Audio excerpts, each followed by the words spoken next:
আলাইহি ওয়াসাল্লাম কোরআনের দাওয়াত দিয়েছেন।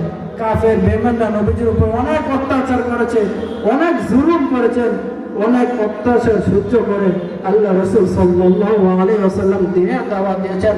কোরআন নাযিল করার পরে মানুষকে যখন দ্বীনের দাওয়াত দিলেন, কোরআন দিয়ে যখন দাওয়াত দিলেন, আল্লাহ রাসূল সাল্লাল্লাহু আলাইহি ওয়াসাল্লামের কথা শুনে হাজার হাজার লক্ষ লক্ষ মানুষ কোরআন উপরে ছায়া নিচে কালিমার উপরে মুসলমান হয়েছে। সুবহানাল্লাহ। এই জন্য যে বান্দা কোরআন পড়বেন, যে বান্দা কোরআনের অনুযায়ী জীবন যাপন করবেন, আল্লাহ রাব্বুল আলামিন তাকে অনেক মর্যাদা দান করবেন। যে বান্দা সবসময় কোরআন তেলাওয়াত করবে, আল্লাহ রাব্বুল আলামিন তাকে অনেক ধৈর্যশীল হবে, আল্লাহ রাব্বুল আলামিন তাকে মর্যাদা দিয়ে দেবেন। সুবহানাল্লাহ। আল্লাহ রাসূল সাল্লাল্লাহু আলাইহি ওয়াসাল্লাম বলেন, হে বান্দারা, তুমি আমার উপর বেশি বেশি দুরূদ পড়ো। মুসলিম শরীফের হাদিস, আল্লাহ রাসূল সাল্লাল্লাহু আলাইহি ওয়াসাল্লাম বলেন, মান সাল্লা আলাইয়া ওয়াহিদাতান সাল্লাল্লাহু আলাইহি আশরা। রাওয়াহু মুসলিম। মুসলিম শরীফের হাদিস, আল্লাহ রাসূল সাল্লাল্লাহু আলাইহি ওয়াসাল্লাম বলেন, যে বান্দা আমার উপরে একবার দুরূদ পাঠ করে, আমি আল্লাহ রাব্বুল আলামিন তার উপরে 10টা রহমত নাযিল করব। সুবহানাল্লাহ। এক জমানায় এক পয়গম্বর ছিল আহমদ বিন হাম্বল। আল্লাহর একজন প্রিয় বান্দা, একজন অনেক বুজুর্গ। তিনি একদিন গভীর রাত্রে, গভীর রজনীতে দিনে দাওয়াত দেওয়ার জন্য, হাদিস কালেকশনের জন্য তিনি বের হয়ে গেলেন। দুরূদ পড়লে কি ফজিলত, দুরূদ পড়লে যে বান্দা আল্লাহ রাসূল সাল্লাল্লাহু আলাইহি ওয়াসাল্লামের উপরে দুরূদ পড়বে, আল্লাহ রাব্বুল আলামিন তাকে মুস্তাজাবুদ দাওয়া বানায় দিবেন। সুবহানাল্লাহ। তাকে মুস্তাজাবুদ দাওয়া বানায় দিবেন। মুস্তাজাবুদ দাওয়া এমন একটি আমল, দোয়া করার সঙ্গে সঙ্গে কবুল হয়ে যায়। ইয়া আইয়ুহাল্লাযীনা আমানু যকুরুল্লাহা যিকরান কাসীরা। হে ঈমানদারগণ, তোমরা বেশি বেশি করে জিকির করো যারা আমার উপরে ঈমান এনেছো। আল্লাহ রাসূল সাল্লাল্লাহু আলাইহি ওয়াসাল্লাম হাদিসে বলেন, মান সাল্লা আলাইয়া ওয়াহিদাতান সাল্লাল্লাহু আলাইহি আশরা। যে বান্দা আমার উপরে একবার দুরূদ পাঠ করবে, আমি আল্লাহ রাব্বুল আলামিন তার উপরে 10টা রহমত নাযিল করব। সুবহানাল্লাহ। ওই নবীকে আল্লাহ রাব্বুল আলামিন কেমন মর্যাদা দান করলেন, ওই নবীকে আল্লাহ রাব্বুল আলামিন কেমন সম্মান দান করলেন। পৃথিবীতে যত নবী রাসূল আসেন, আল্লাহ রাব্বুল আলামিন যত নবী রাসূলকে যেমন মর্যাদা দান করলেন, যত নবী রাসূলকে আল্লাহ রাব্বুল আলামিন যেমন সম্মান দান করছেন, তার চেয়ে বেশি দান করছেন আমার নবী, আপনার নবী মুহাম্মদ রাসূলুল্লাহ সাল্লাল্লাহু আলাইহি ওয়াসাল্লামকে আল্লাহ রাব্বুল আলামিন অনেক মর্যাদা দান করতে পারেন। সুবহানাল্লাহ।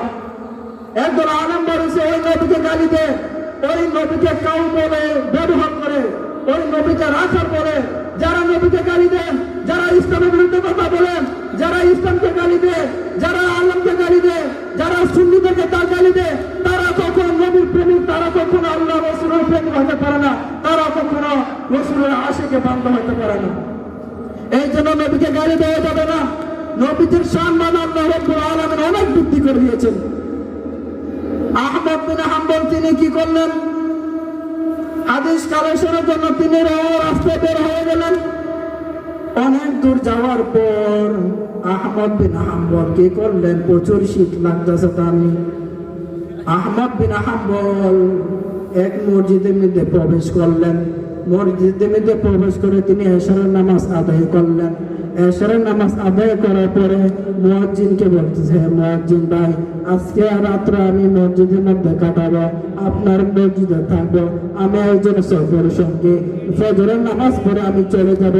মুয়াজ্জিন বলে, না, থাকা যাবে না, আপনি এখান থেকে চলে যান। উনাও কোথায় দেখেন? উনি যে জমানার বড় আলেম, বড় বুজুর্গ, মুয়াজ্জিন চিনে নাই। তখন কি করলেন? আহমদ বিন হাম্বল বের হয়ে গেলেন। বের হওয়া যাওয়ার পর আহমদ বিন হাম্বল হাঁটতেছেন। অনেক দূর যাওয়ার পরে তিনি কি করলেন? দেখলেন কি এক দূর থেকে এক জায়গার মধ্যে আগুন দেখা যায়। কি দেখা যায়? আগুন জ্বলতেছে। তখন আহমদ বিন হাম্বল চিন্তা করলেন, এত গভীর রাত, এত প্রচুর শীতের মধ্যে আমি কোথায় যাব? ওই জায়গার মধ্যে আগুন জ্বলতেছে, ওইখানে গিয়ে আমি কিছুক্ষণ বিশ্রাম নেই। তখন আহমদ বিন হাম্বল কি করলেন, ওই জায়গার মধ্যে চলে গেলেন। ওই জায়গার মধ্যে গিয়া যুবককে বলতেছেন, আহলান সাহলান, আমি কি এখানে প্রবেশ করতে পারি? তখন যুবক বলেন, আসেন, কোনো সমস্যা নাই।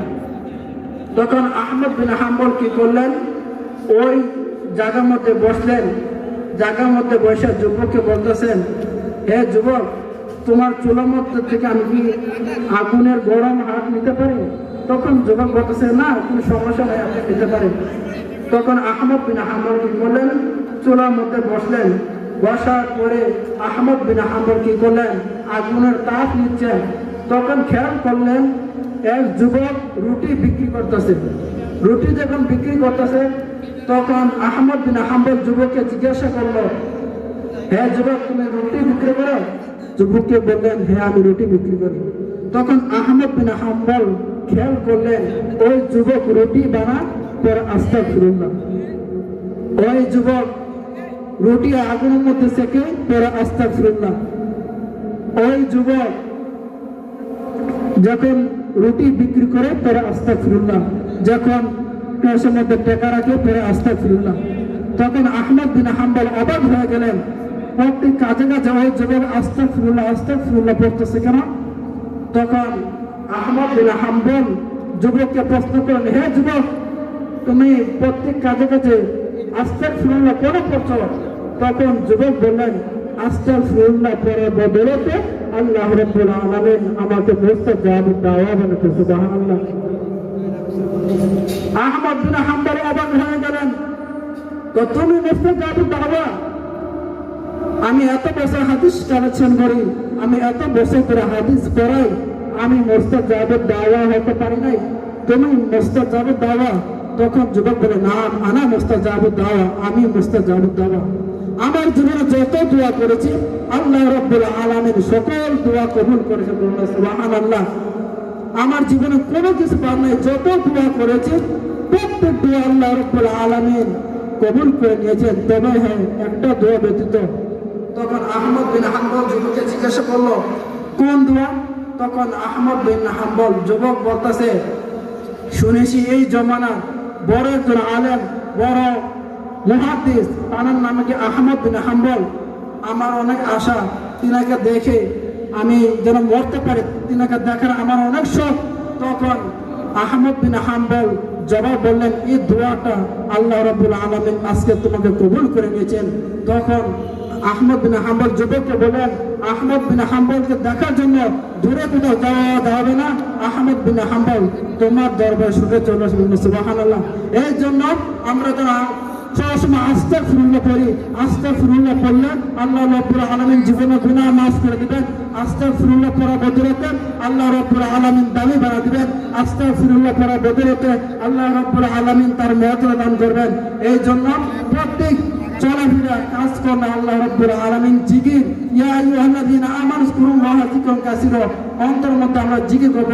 আল্লাহ রাব্বুল আলামিন সকলকে আমল করার তৌফিক দান করুন। ওয়া আখিরু দাওয়ানা আনিল হামদুলিল্লাহি রাব্বিল আলামিন। আসসালামু আলাইকুম ওয়া রাহমাতুল্লাহি ওয়া বারাকাতুহু। আচ্ছা এ দে ইসমাইল এখন আপনাদের সামনে কোরআন এবং হাদিস থেকে মূল্যবান আলোচনা নিয়ে আসেন হযরত মাওলানা ইসমাইল হাজী। হযরত মাওলানা ইসমাইল হাজী হুজুরকে আলোচনা করার জন্য মাহফিলকে অনুরোধ করে গেলেন।